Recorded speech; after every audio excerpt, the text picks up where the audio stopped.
ACTA, Anti-Counterfeiting Trade Agreement. The name is misleading. The original idea of ACTA is to internationally protect intellectual property.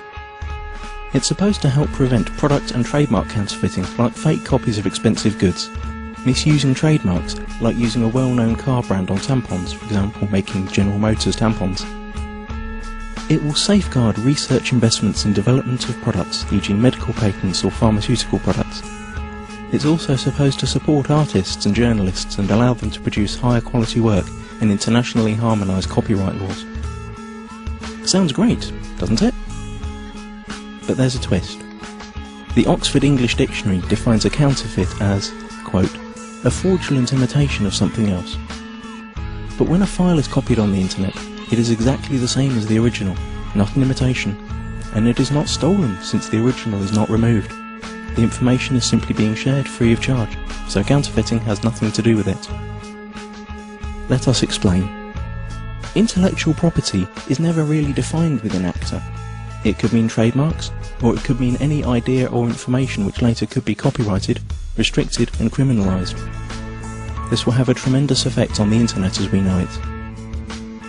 The actual ACTA text covers a huge range of topics and is very complex and hard to grasp, so we will explain what happens on the internet in a hypothetical real-world analogy. Imagine paying for a cookery course.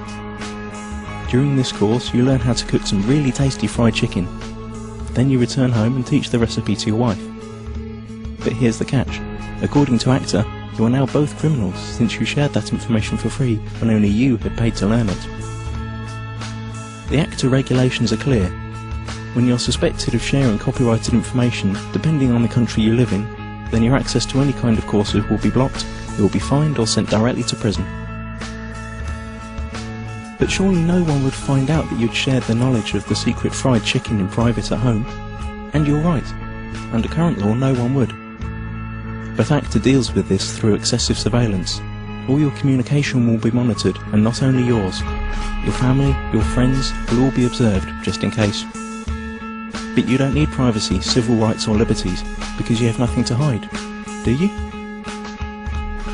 Now that you know the principle, let's see how it will be applied on the internet when ACTA comes into effect. You can imagine your internet connection like a conveyor belt running in two directions. Along the conveyor belt, packets of data are coming in and going out of your computer.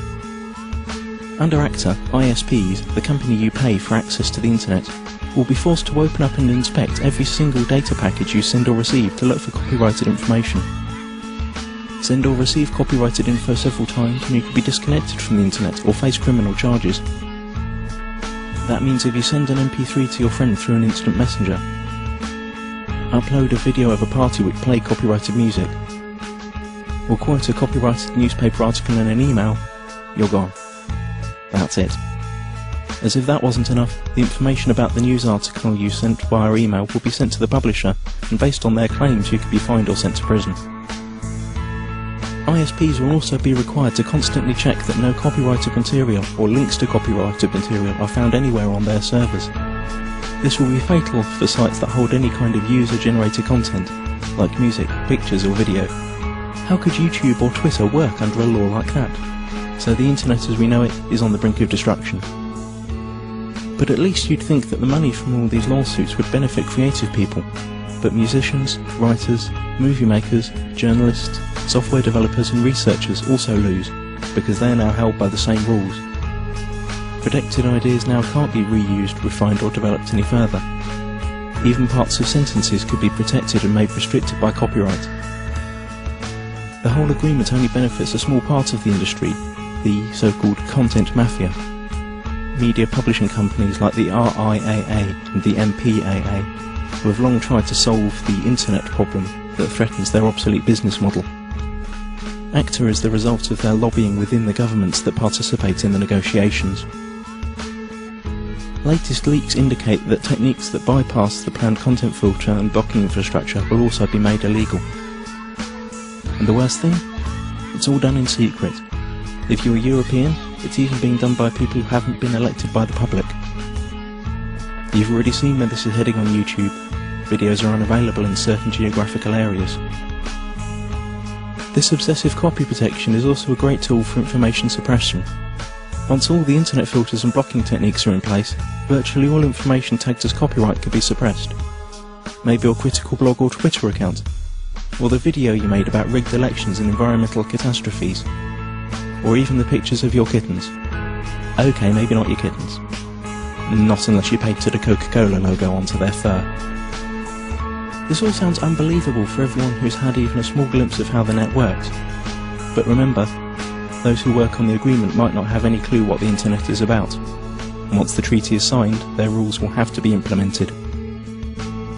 The consequences we have to deal with are internet censorship, restricted freedom of speech, loss of net neutrality due to the restrictions of the use of certain protocols, total surveillance of all your online activities, loss of freedoms and restriction of civil rights, punishment like losing your internet access, and we will gain nothing.